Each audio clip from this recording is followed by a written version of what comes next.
Hi all. सो ये question exercise 1.1 का fifth part है।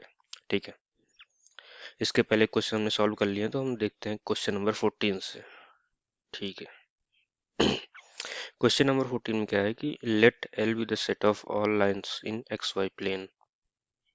ठीक है, एल एक सेट सेट है जो कि जिसमें सभी लाइंस हैं एक्स वाई प्लेन में, और रिलेशन आर डिफाइंड है क्या, L1 comma L2 where L1 is parallel to L2।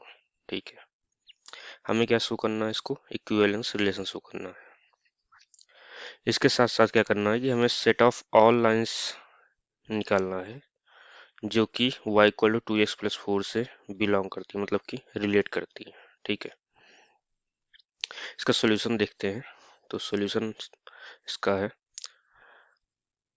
एक रिलेशन क्या दिया है, L1 कॉमा L2 एक पेयर है, इसमें कंडीशन क्या है कि L1 जो है L2 के पैरेलल है। ठीक है, तो क्लियरली दिख रहा है कि ये रिफ्लेक्सिव होगा। क्यों? क्योंकि रिफ्लेक्सिव कंडीशन क्या होती है, x कॉमा x होना चाहिए। ठीक है, तो L1 कॉमा L1 अगर हम लेते हैं एक पेयर, तो सेम लाइन अपने आप के तो पैरेलल होती ही होती है। तो उस तरीके से यहाँ पे लिखा है कि R is reflexive as L one is parallel to itself. ठीक है, तो L one comma L one belongs to R, तो मतलब ये रिफ्लेक्सिव हो गया। ठीक है, उसके बाद हम मानते हैं सिमेट्रिक चेक करना चाहते हैं, तो हमने मान लिया कि let L one comma L two belongs to R. ठीक है, हमने पहले मान लिया कि एल वन एल टू से बिलोंग करता है।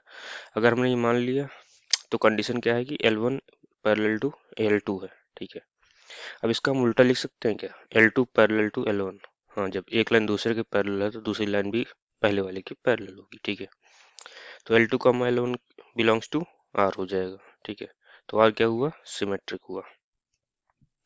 इसके बाद अब क्या हम चेक करेंगे, ट्रांजिटिविटी।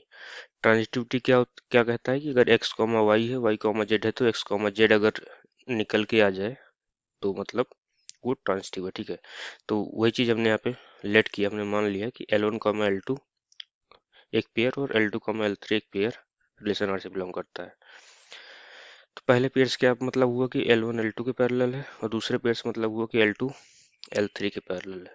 तो क्या दोनों बात को कंबाइन करें तो क्या ये निकल के आएगा कि L1 L3 के पैरेलल है। क्यों? क्योंकि लाइन वन जो L1 है वो L2 के पैरेलल है और L2 L3 के पैरेलल है, यानी तीनों आपस में पैरेलल है, तो L1 L3 के भी पैरेलल हो जाएगा। तो R ट्रांजिटिव है। ठीक है, तो रिलेशन क्या निकला, ट्रांजिटिव। तो तीनों प्रूव हो गया कि सिमेट्रिक भी है, रिफ्लेक्सिव भी है, ट्रांजिटिव है। तो हेंस इसको हम क्या बोल सकते हैं, R is an equivalence relation. ठीक है, अब आते हैं क्वेश्चन के सेकेंड पार्ट पे। सेकेंड पार्ट क्या था कि set of all lines related to y equal to 2x+4 हमें निकालना था। ठीक है, so is the set of all lines that are parallel to line y equal to x+4। ठीक है, तो y इक्वल टू x+4 के जो भी लाइंस पैरेलल होंगी वही वो रिलेट होगा। ठीक है, वही रिलेशन होगा इसमें। तो y इक्वल टू x+4 देख रहे हैं हम, एक कॉन्सेप्ट होता है स्लोप का।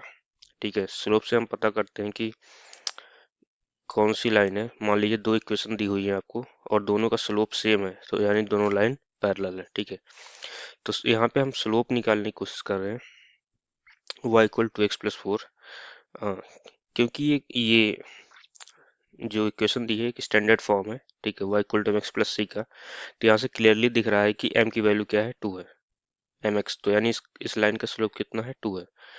तो ठीक है, तो और हमें पता है कि पैरेलल लाइंस का स्लोप सेम होता है। ठीक है, तो क्या हम अपने आप लिख सकते हैं कि इसके पैरेलल लाइंस कौन कौन सी होंगी।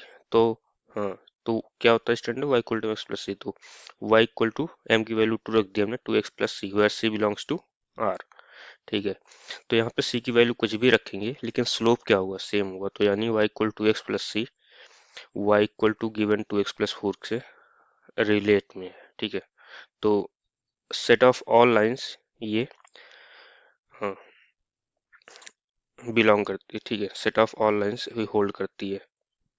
आप सी की वैल्यू चेंज करते जाएंगे, एक नई लाइन आती जाएगी, लेकिन जो भी लाइन आएगी वो y इक्वल टू x+4 के पैरेलल होगी। तो यही हमें दिखाना था। ठीक है, बढ़ते हैं आगे क्वेश्चन की तरफ, क्वेश्चन नंबर 15 पे।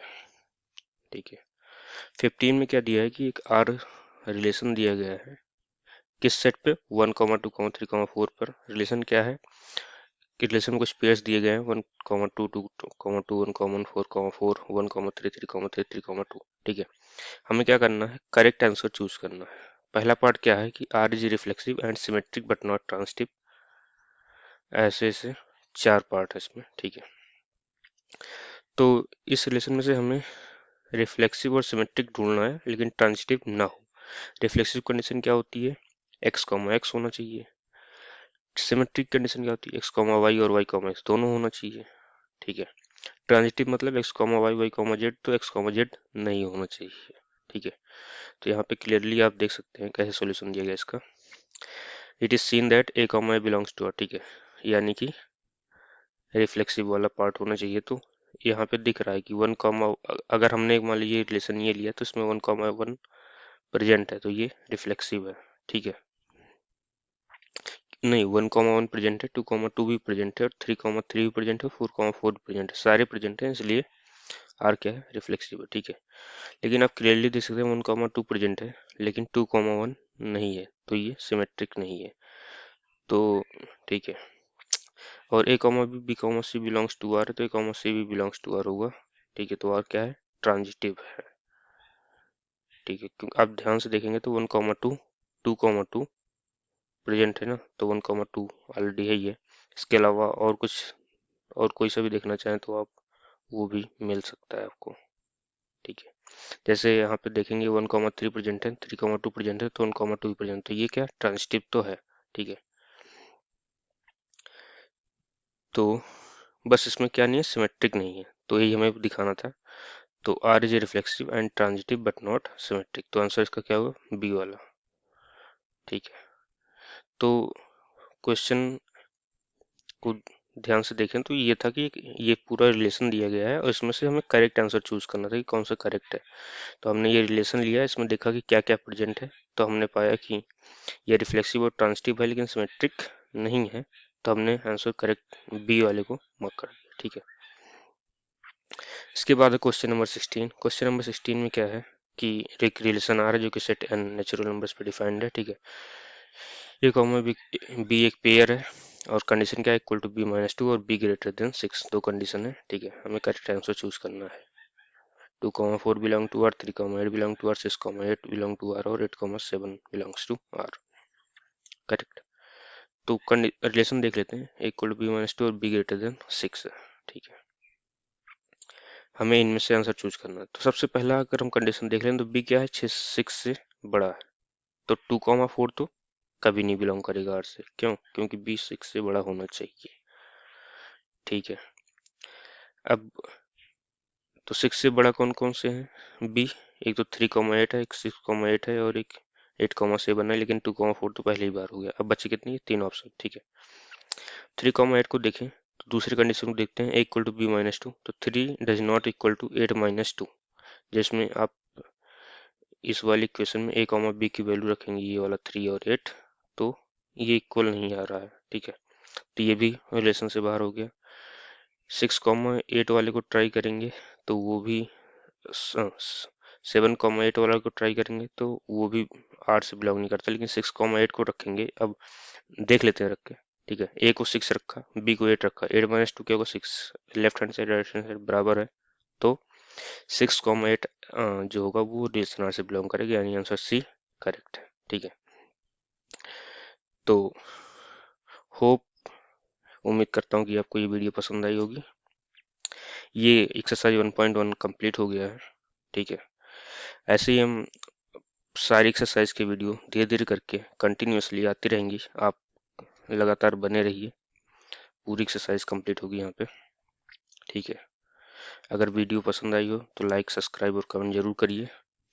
कहीं किसी क्वेश्चन में डाउट हो तो वो भी जरूर बताइए, और मैं उम्मीद करता हूँ आपको समझ में आ रहा होगा। यहाँ पे कंप्लीट सोल्यूशन आपको दिया जाएगा। ठीक है, तो सब्सक्राइब करिए ताकि आपको आने वाले समय में वीडियोज लगातार मिलती रहे और आपका पूरा एनसीईआरटी यहाँ कवर हो जाएगा। ठीक है, okay then, thanks for watching guys, bye.